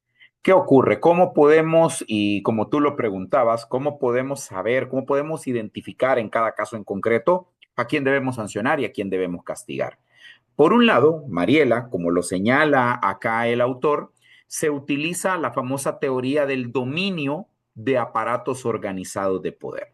Y aquí tenemos que tener primero claro el concepto de dominio del hecho, que ya lo dijimos, es aquel que tiene el control del hecho, es aquel que puede decidir si el hecho se consuma, si no se consuma, lo puedo detener en cualquier momento. ¿Sí? Ese es el concepto tradicional que ha servido para el derecho penal nuclear, para el derecho penal ordinario, y en el cual hemos encontrado incluso eventos criminales donde han participado 1, 2, 3, 4, 5, X número de personas. Y que lo que hemos ido identificando, para ponerlo en un ejemplo bien trillado, bien tradicional, ¿qué pasa con aquella coautoría que decide asaltar una gasolinera? 4 o 5 sujetos en un vehículo, uno maneja el vehículo, otros 2 van armados, estos armados, uno de ellos desarma al vigilante o a los vigilantes, otro encañona al cajero o a la cajera, sustrae el dinero, otro se encarga de privar de libertad o llevar a un lugar a encerrar a todos los empleados, y bueno, mientras tanto está el del vehículo esperando que regresen todos para poder pues escapar. A ver, Mariela, ¿quiénes tienen en este ejemplo trilladísimo de libros, de manuales, quiénes tienen el dominio del hecho? ¿Lo tienen todos? ¿Lo tienen algunos? ¿O lo tiene uno? Lo tienen los que se bajaron a cometer el crimen. Ok, Pueden ¿y cuál es el crimen? ejecutarlo o no, los que se Ajá, bajaron a asaltar el banco, o no me acuerdo cuál es el ejemplo, o la pero, gasolinera. ¿Qué o tal la una gasolinera? gasolinera.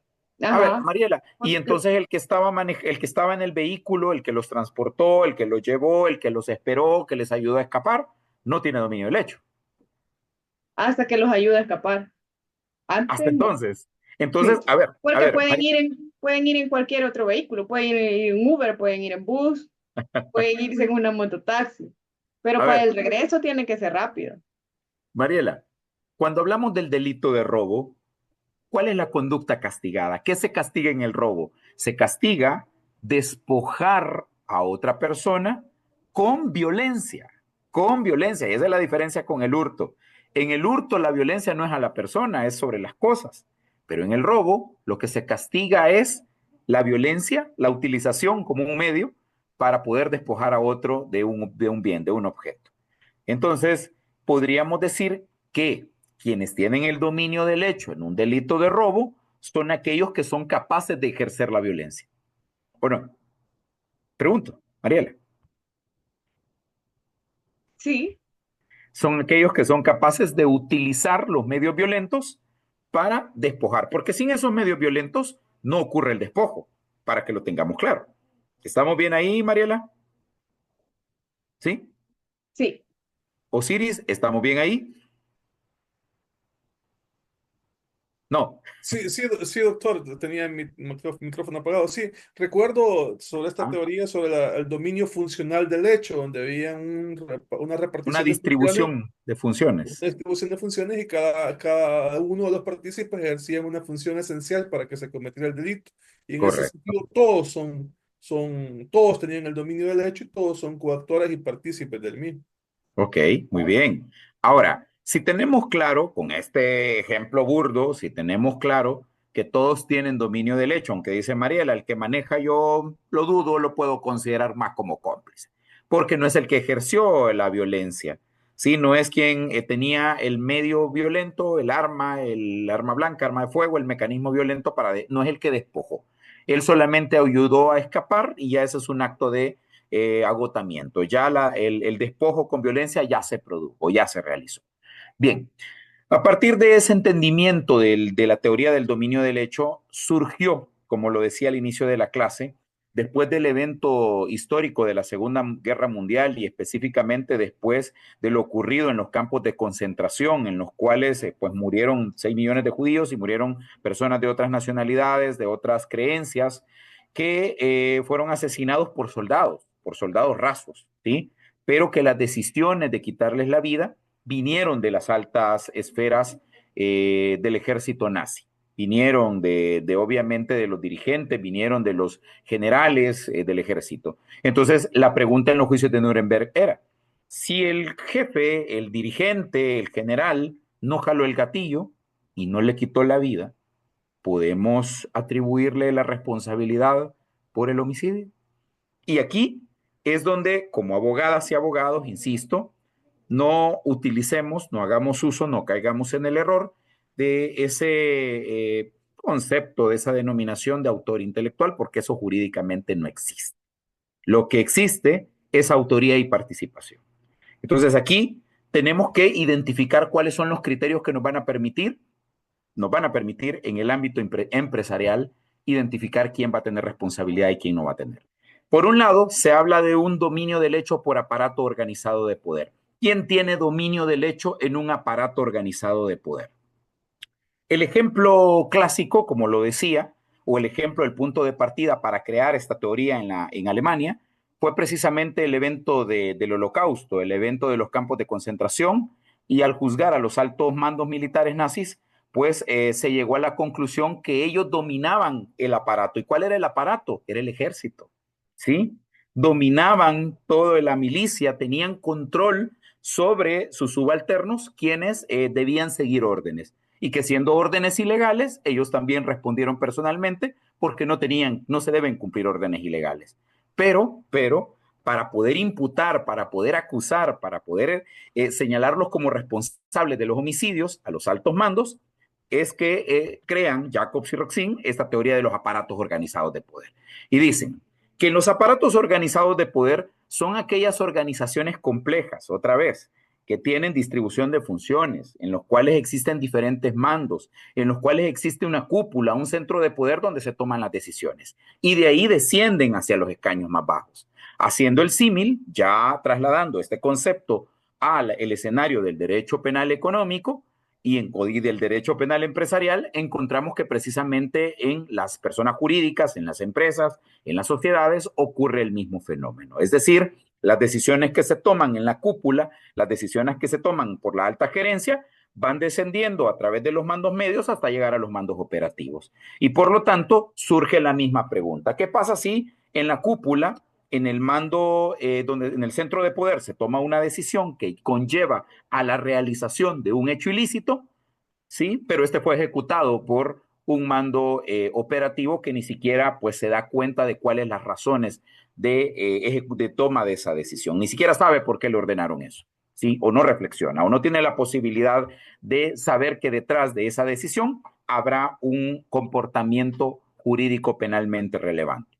Entonces, podemos utilizar este criterio del dominio del hecho por aparatos organizados de poder, pero también, Mariela, aquí viene lo interesante, vamos a compartir en este momento pantalla y nos vamos a ir al artículo 20 del Código Penal. Por favor, si alguien tiene su Código Penal y me quiere ayudar con la lectura también, se lo voy a agradecer. Y si no, pues entonces le voy a pedir a Mariela que me ayude con la lectura. Por favor, Mariela.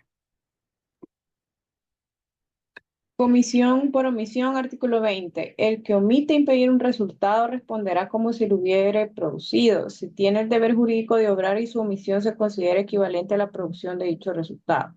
El deber jurídico de obrar incumbe a quien tenga por ley obligaciones de cuidado, protección o vigilancia al que con su comportamiento precedente creó el riesgo y al que asumiendo la responsabilidad que el resultado no ocurriría, determinó con ello que el riesgo fuera afrontado.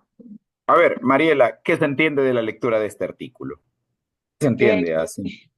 Que manejaba también tiene responsabilidad. ¿Cuál Como que manejaba? si lo hubiera producido. En el ejemplo del asalto de la gasolinera. Pero ¿por qué lo estamos trasladando? No, olvidemos el ejemplo del asalto de la gasolinera porque ese se resuelve con el criterio del dominio del hecho tradicional. Ahora, ¿cuántas personas trabajan en el lugar donde tú trabajas, Mariela? Aproximadamente. Creo que más de 2.000 personas. Ok, muy bien. ¿Hay mandos operativos? Sí, ¿Cómo podrías clasificar las unidades, las dependencias donde hay mandos operativos? Mencionemos unos 3 o 4. digamos, las gerencias financieras, las Ok, gerencias legales y la gerencia de operaciones. Ok, ¿y esos son operativos o son mandos medios? No sé. ¿Qué es un mando operativo? A ver, Mariela, conforme al giro, al rubro de la empresa donde tú trabajas, se relacionan con diferentes clientes. Pregunto. Sí, Sí, ok. Los que atienden a los clientes, los que están de frente con clientes, con proveedores, muy probablemente son los mandos operativos, es decir, el que ejecuta. Ahora, arriba de ellos hay mandos medios, es decir, hay jefaturas que son los que les trasladan indicaciones, los que revisan el trabajo del operativo. ¿Es así? sí, Ok. Y arriba de estas gerencias que tú me mencionaste, ¿existirá una autoridad superior? ¿Existirá una alta gerencia que es la que toma decisiones? sí. Ok, muy bien. Habiendo dicho esto, Mariela, ¿qué significa la comisión por omisión? Ojo, ¿cuál es la denominación de la figura? Cometer porque omito. Cometer porque omito. ¿Qué significa? Que porque omití algo es como que yo lo hubiera hecho. ¿Se entiende, Mariela? Sí, ¿Sí? Entonces, en la comisión por omisión, es la figura, es la forma de imputación que se utiliza precisamente para aquellos supuestos en los cuales existe, primer elemento, y ahí lo dice el artículo 20, el deber jurídico de obrar. ¿Quiénes tienen el deber jurídico de obrar? Ya te doy la palabra, Osiris. ¿Quién crees tú, Mariela, que tiene el deber jurídico de obrar? ¿Quiénes lo tienen? ¿O qué es el deber jurídico de obrar? A ver, Mariela, tú tienes hijos, sí, tienes deberes con ellos, sí, ¿ok? ¿Tenés el deber jurídico de obrar? Sí o no. sí, Ese deber jurídico de obrar se llama autoridad parental. Es el conjunto de deberes que los padres tenemos respecto de nuestros hijos, ¿sí? Primer elemento de una comisión por omisión. Es decir, si tú no les das de comer, si son niños pequeños, puede pasarles algo malo, ¿o no? Mariel. sí, ¿Qué tal si tú los dejas encerrados en la casa y pues los dejas expuestos a peligros como una llave de gas, una válvula de gas abierta o un cortocircuito, una instalación eléctrica que no se le da el mantenimiento? Puede haber un corto, puede haber un incendio y puede pasar algo malo con los niños, ¿sí o no? sí. Entonces, ¿a quién le corresponde el deber de obrar para que eso no ocurra? A mí. Ok, muy bien. Entonces, O al tú papá. tienes. Bueno, también a los dos, totalmente. Que en algunos casos, pues, eso se duda, pero bueno, en algunos casos eso es complicado, pero bueno, el punto es, a ver, tú tienes un deber jurídico de obrar. Pregunto, Mariela, en tu empresa, en los mandos operativos, mandos medios o en la alta gerencia, ¿existirá un deber jurídico de obrar? Sí, por supuesto que sí. Ok, ¿de quiénes crees tú que existe un deber jurídico de obrar? De las jefaturas. Cuando me dices jefaturas, para ser un poco más específico, porque me imagino que hay una gran cantidad de jefaturas, pero ¿cuáles jefaturas? Sí, ¿Todas? en la empresa que yo trabajo, los departamentos están divididos y cada departamento tiene su jefe, su gerente, el gerente general y la máxima autoridad que es el CEO. Ok, el CEO, el famoso Chief, ¿no es? Executive Officer, sí, ¿verdad? Ujú. Sí, ese es, sí, ¿verdad? Ok, Sí, a ver, Mariela, pregunto, ¿por qué consideras tú que los gerentes, jefes, el CEO, no sé si hay una junta directiva, no sé si hay otro órgano colegiado, no sé cuál será la denominación, ¿por qué crees que ellos tienen un deber jurídico de obrar? porque tienen bajo ellos la responsabilidad, por ejemplo, de hacer una debida diligencia con los clientes, de poder darle las indicaciones a los subalternos, hay un departamento que, por ejemplo, que es el de ética, que se encarga de familiarizar a todos los empleados con los principios éticos y las políticas internas de la empresa. Ok, ahora pregunto, Mariela, o la pregunta que tenemos que hacernos es, ¿de dónde surge, de dónde obtenemos esa obligación, ese deber jurídico de obrar. Y volvamos al inciso segundo del artículo 20, por favor, si lo volvemos a leer. Dice el inciso segundo, Mariela. El deber jurídico de obrar incumbe a quien tenga por ley obligaciones de cuidado, protección o vigilancia. Ahí quedémonos. Momento. A quien tenga por ley obligaciones de cuidado, protección o vigilancia. Pregunto, Mariela, en el caso de tu empresa, ¿a dónde encontrarías el deber jurídico de obrar? ¿Lo tienen por ley? ¿Lo tienen por protección o vigilancia? ¿Dónde lo encuentras? A ver, ¿cuál es la naturaleza jurídica del lugar donde trabajas? ¿Cuál es la naturaleza jurídica? ¿Qué tipo de persona jurídica es? Es una sociedad anónima de capital variable. Ok, entonces, ¿dónde están los deberes de las personas físicas que conforman las personas jurídicas de capital variable? ¿A dónde los encuentras? En los estatutos. Muy probablemente, pero ¿a dónde más? En las políticas internas y reglamentos de trabajo. Sí, pero ¿a dónde está lo que es vinculante para todos? Para todas las sociedades anónimas. Todas las que tengan la misma naturaleza jurídica o sociedades de diferente. En las leyes, en el Perdón, Samuel. En el Código de Comercio. Correcto. Ahí están los deberes jurídicos de obrar por ley para las personas jurídicas, conforme a su naturaleza, conforme a la denominación que hayan adquirido en su pacto social. ¿Estamos claros? Sí. Vale, ok. Ahora bien, para que haya una comisión por omisión, el primer requisito es que exista un deber jurídico de obrar. Si buscamos en el Código de Comercio, vamos a encontrar una serie de normas que obligan a directivos, administradores, gerentes a realizar determinados comportamientos, determinadas acciones, a evitar determinadas situaciones. ¿O no? Sí. Ok. Ahora bien, ya tenemos el primer elemento para poder imputar, para poder acusar, para poder señalar quién tendrá responsabilidad penal o no. La siguiente pregunta es, o mejor dicho, el segundo elemento que menciona el artículo 20 en el inciso primero, se denomina y su omisión, ojo, su omisión se considerará equivalente a la producción de dicho resultado. ¿Cómo entendemos este requisito? Su omisión se considerará como equivalente a la producción de dicho resultado. ¿Cómo lo entendemos? Como que el que omite se considera como el que lo ejecuta. Ok, muy bien. ¿Pero por qué? Porque tiene un deber jurídico de obrar, que puede ser por ley, que puede ser porque tiene también deberes de protección o deberes de vigilancia. Y eso se conoce como posición de garante. ¿Sí? Posición de garante. Entonces, yo puedo tener deberes establecidos en una ley formal, que me vincula, que me obliga, ¿sí? Y que por lo tanto determina mi comportamiento.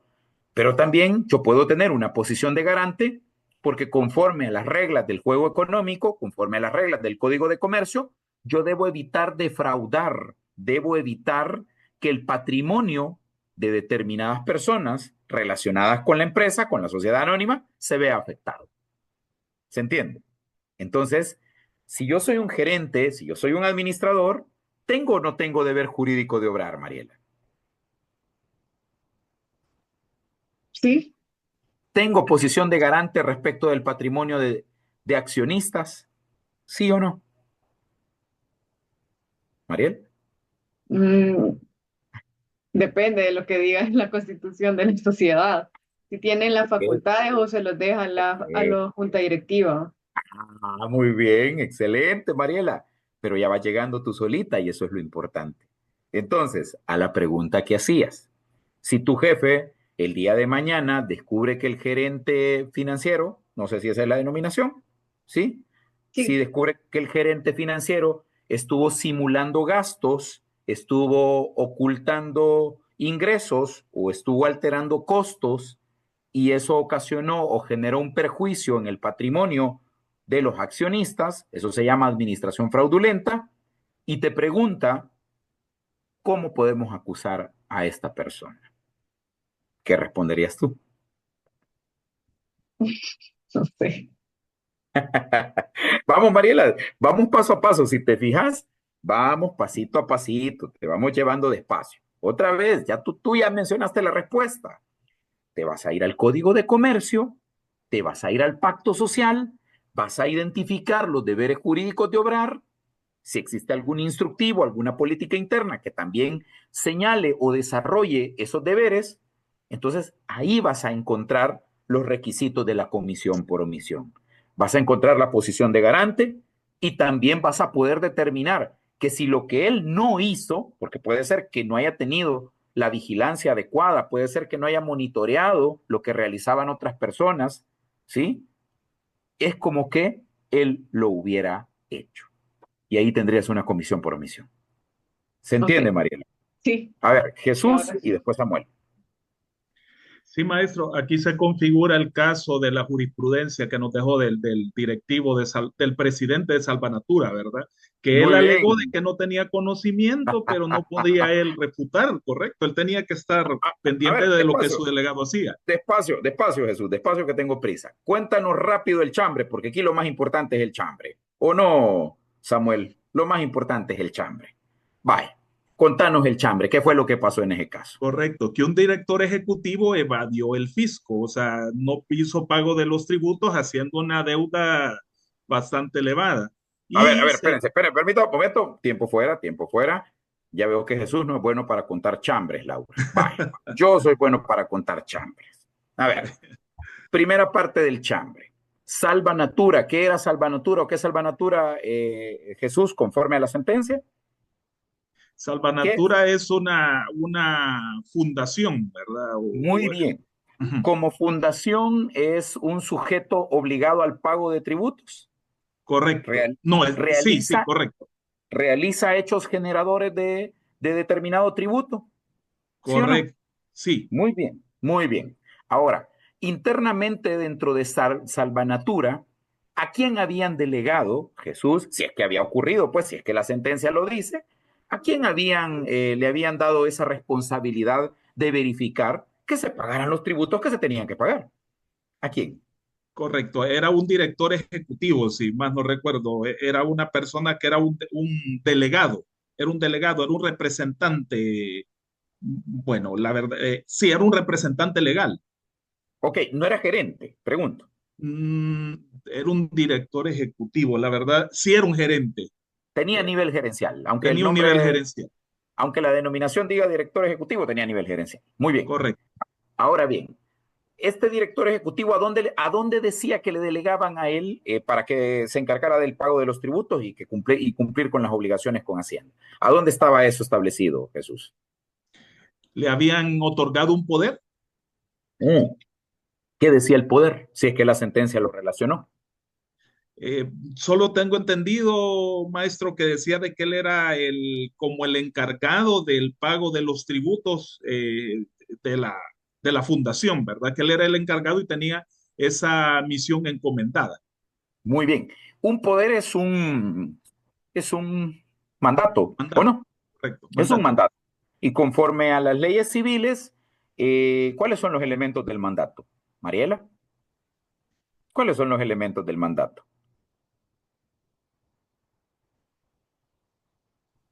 ¿O alguien que quiera participar? Ajá, ajá. No me acuerdo. No, No. ¿alguien que se recuerde?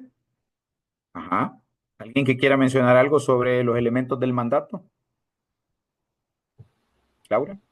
Eh, Tiene que haber obviamente un poder dante, tiene que haber consentimiento, tiene que haber facultades expresas de qué Ok, es lo que se le está encomendando que realice el apoderado ok, y aceptación, pues.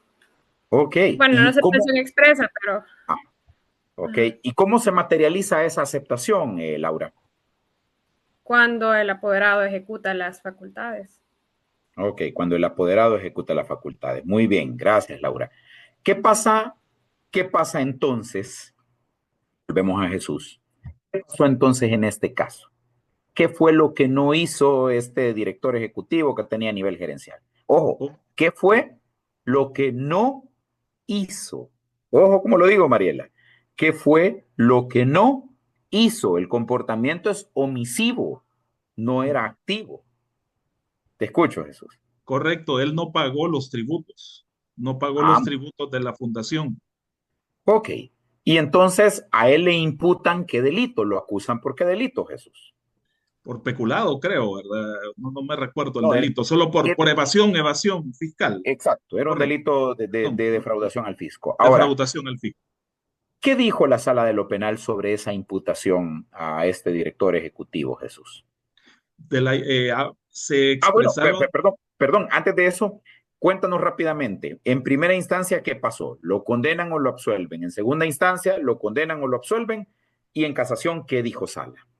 de Cámara venía absuelto el presidente, ¿verdad? El que le había delegado la función y venía con condena el evasor, ¿verdad? El Ajá, mandatario. ajá, Ajá. Y luego en la sala se resolvió que el hecho tenía que ajá, estar involucrado también el mandante, no solo el mandatario, en virtud de que aunque él era delegado, él tenía que ajá. tener conocimiento y ahí mencionaron lo de la imputación objetiva. Ok, a ver. En primera instancia, ¿lo condenaron sí o no, Jesús? En primera instancia, no recuerdo. De Cámara, solo recuerdo que de Cámara venía condenado el ejecutor, pero la Ajá, figura del mandatario lo habían ajá. absuelto, A ¿verdad? ver, Entonces, por eso Fiscalía apeló, casó, ¿verdad? a ver, va, nuevamente, a ver, pero aquí ya aportaste un elemento que no habías mencionado. Ujú. Un ejecutor, ¿quién era el ejecutor? ¿O a qué te referís cuando decís un ejecutor? El ejecutor es el encargado de realizar el acto. Él es el ¿Cuál, ejecutor, ajá. cuál acto? ¿Cuál acto? ¿Cuál acto? El pago de los tributos en este caso, Ah, ok, pero ¿y entonces qué tenía que ver el director ejecutivo si había un encargado? porque le delegó y él tenía que estar pendiente de lo que hacía su Ah, mandatario, ¿correcto? ok, ok. A ver, Mariela, ¿se entiende el planteamiento que ha hecho Jesús o volvemos a contar el chambre? Ajá.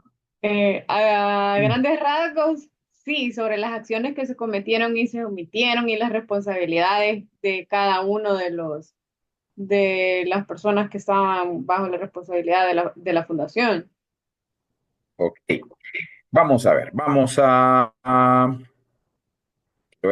compartir nuevamente pantalla, perdonen. Bueno, me parece que en este momento, bueno, todavía tenemos el ensayo del maestro Carlos Sánchez. Vamos a ver, Mariela, ayúdame con esta lectura, por favor, por favor. A ver, este Romano 2, por favor, léeme el título, Mariela. Hola. Aún estoy viendo el artículo 20 del Código Penal. Perdón, tienes razón, perdóname. Vamos a volver a compartir. Mientras tanto, Jesús, actualízanos cómo vamos, Ahorita cómo vamos. no se logra ver, eh, Ok, no se logra ver. ok. A ver, vamos a ver. Número 2, por favor, Creo que Mariela. era con el marcador, Jesús. Correcto. Muy bien, muy No bien. quiero saber nada de fútbol ahorita. Ok, Ah, vamos a ver, escuchamos, Mariela. ¿Qué dice el Romano 2? Romano 2, la responsabilidad penal del superior y del subordinado en actividades jerarquizadas cuando se actúa en grupos organizados. A ver, despacio, la responsabilidad penal, ojo Mariela, del superior y del subordinado, o sea, del que decide y del que ejecuta en actividades donde hay jerarquías, donde hay una relación de suprasubordinación y obviamente estás en un entorno de una organización. Por favor, vamos a ver, leamos lo que está en amarillo, por favor. Mariela. Cuando se propone la autoría inmediata en aparatos organizados de poder, ello significó admitir que la autoridad mediata se manifestaba a pesar de que el instrumento era plenamente responsable. Además que conocía y quería el resultado criminal, por lo que significó el advenimiento de la teoría del autor detrás del autor, es decir, un autor material detrás del ejecutor de la conducta típica. Ok, sigamos leyendo. Por favor, Mariel. Una de las manifestaciones más concretas de esta forma de organización de la participación criminal es aquella en las cuales las personas que ocupan niveles de jerarquía superiores organizan para su ejecución las actividades criminales, mismas que serán encomendadas en cuanto a su ejecución al personal dependiente. Y Muy bien. estos aspectos pueden representarse con mucha frecuencia en los actos de legitimación de capitales, en los cuales los miembros de grupos de control pueden dar instrucciones y órdenes a los subordinados para que ejecuten una conducta propiciadora de un acto de lavado de dinero. Ok, sigamos. Como lo anterior no es satisfactorio, se ha entendido que la autoría inmediata cuando se trata de organizaciones jerarquizadas debe de operar de otra manera, en el sentido que quien responde como autor es verdaderamente el que tiene el poder de asumir y ordenar la realización de los actos de ejecución, mientras que Sí, los subordinados que se encuentran en un rango diferente son, aunque ejecutores materiales de las conductas, personas que solo cooperan con el autor principal, que por el nivel de mandato que ejerce únicamente ordenan la realización de la conducta, dejando que sus subalternos ejecuten las conductas delictivas. a ver, esta primera idea, ¿qué nos está diciendo? Por favor, Mariel. Se había imputado al presidente, solo se había imputado se estaba acusando al director, y ahí la sala manifiesta que la delegación de la representación no inhibe al acusado de su responsabilidad de las obligaciones respecto a su cargo. Ok, bien, Ujú. bien, gracias Jesús. Vamos en orden. Primero Ciris y luego Arnoldo. Hola, doctor. Fíjese que descargando información de la web me encontré con una sentencia de la sala penal que habla sobre una figura de la ceguera voluntaria. La ceguera Eh, deliberada. La ceguera deliberada, sí, que las personas que pueden participar en una estructura criminal, incluyendo estos delitos de carácter empresarial, aunque tengan una posición subordinada, si omiten de forma deliberada aplicar la debida diligencia para conocer que es lo que están haciendo es algo incorrecto, pueden ser imputados como coactores por dolo eventual. No recuerdo la referencia, la voy a buscar, pero lo leí Ok, esta semana ampliando un poco la literatura de esto. no, muy bien. Otro insumo más, Osiris, que lo vamos a discutir en las semanas que vienen. Arnoldo, te escucho. Hola, Arnoldo, doctor. Sí, hola. hola, sí, hay algo que a mí me ha llamado mucho la alerta, y es el hecho que la disposición habla sobre bueno, es muy importante el tema del conocimiento para la Sí, persona que tenía la obligación o la posición de garante. En correcto. este punto 6 que estamos leyendo, hace Sí, referencia siempre a que la persona que en este caso tiene un rango, pues, jerárquicamente superior a la persona que realiza materialmente las acciones, las sí, ordena. Es decir, sí, el tema del conocimiento está muy ligado a la sí. responsabilidad que éste pueda tener. Entonces, Ok, por ahí va mi duda. ¿Cómo queda el tema del conocimiento como tal? Porque imagínese en la idea de que se dé un poder de sí, buena fe y la persona hace con ese poder, como en el caso de la jurisprudencia, omite realizar los pagos que tenía la obligación de realizar.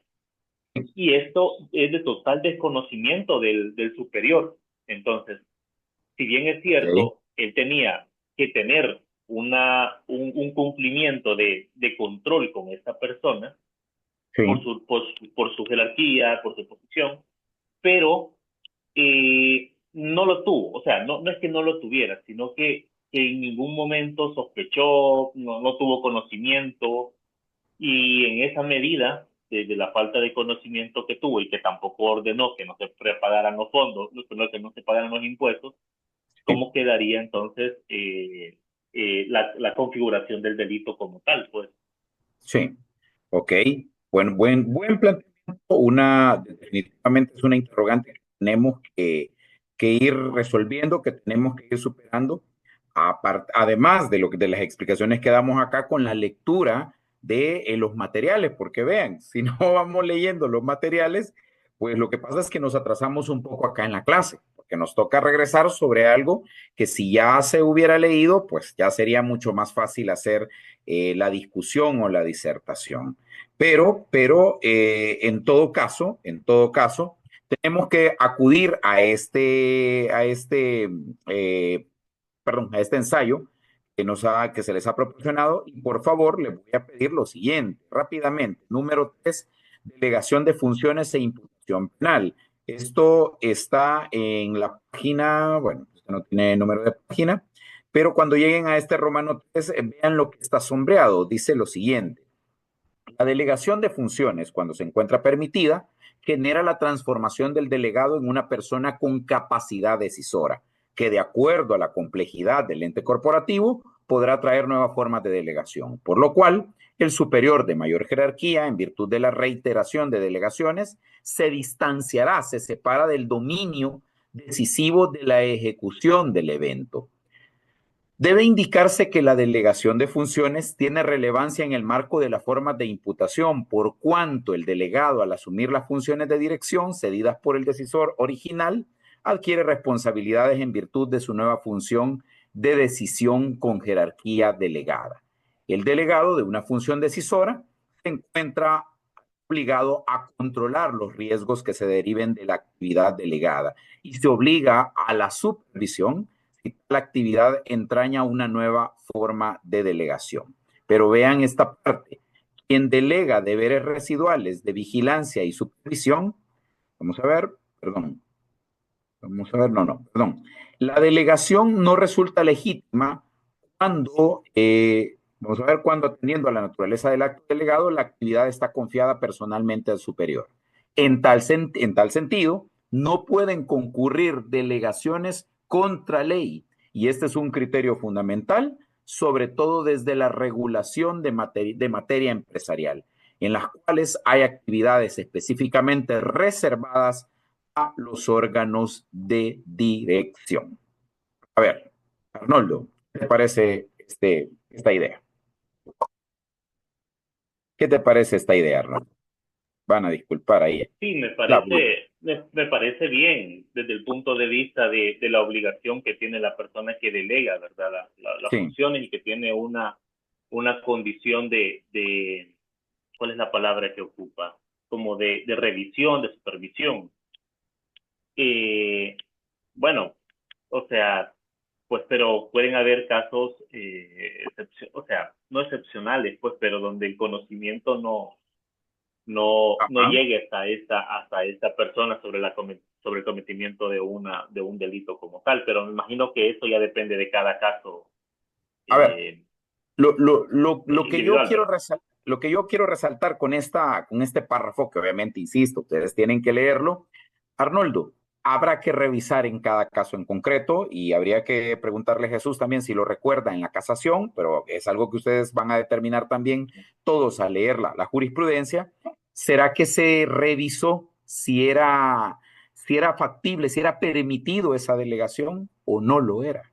Porque pueden haber delegaciones que no estén permitidas por el tipo de obligación que se asume. Y ahí está la clave. Y ahí está la clave para determinar si hay o no hay responsabilidad penal. ¿Estamos? Bueno, compañeras y compañeros, ya son las 15:39, nos hemos pasado un par de minutos. Entiendo que esto quedó grabado, bueno, por lo menos yo sí escuché el aviso de que ya estaba grabando, de que inició y de que terminó. A ver, por favor, leamos. Tenemos que completar con lectura todas estas ideas. No podemos quedarnos solamente con lo que discutamos acá. Insisto, recuerden que para martes y miércoles, a más tardar, ustedes tienen que presentar ya un cuadro, una matriz con determinados productos que se les van a evaluar. Por favor, lean la carta didáctica. Ahí está detallado. Si hay alguna duda, pueden escribir en el chat. Me pueden escribir también en privado, no hay ningún problema. Pero tenemos hasta el miércoles y yo tengo que estar entregando notas en la siguiente semana. Así que por favor, no se les vaya a olvidar este recordatorio. leamos, porque solamente leyendo vamos a lograr tener una comprensión más amplia de todo lo que aquí se viene a hablar. Bueno, de mi parte sería todo por esta sesión.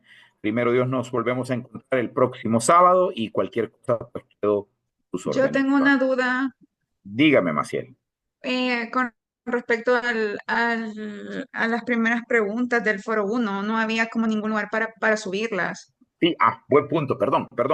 Ya le pedí a la ingeniero Vanessa Rodríguez, que es la que se encarga del manejo del aula virtual, de la plataforma, que me lo habilite. Entiendo que lo va a hacer el lunes a primera hora y no hay problema. Recuerden que los foros yo los he dejado como una actividad complementaria, por aquello de que vayamos a necesitar puntaje, y eso yo lo dije desde la primera clase. No lo olvidemos. Entonces, el lunes a primera hora yo les aviso cuando la ingeniera ya me haya indicado que pueden colocar sus respuestas en el foro. ¿Quedamos? Bueno, muchas gracias entonces, compañeras y compañeros. Gracias por mantener la atención, ha sido difícil y bueno, sigamos sufriendo. Jesús, feliz tarde.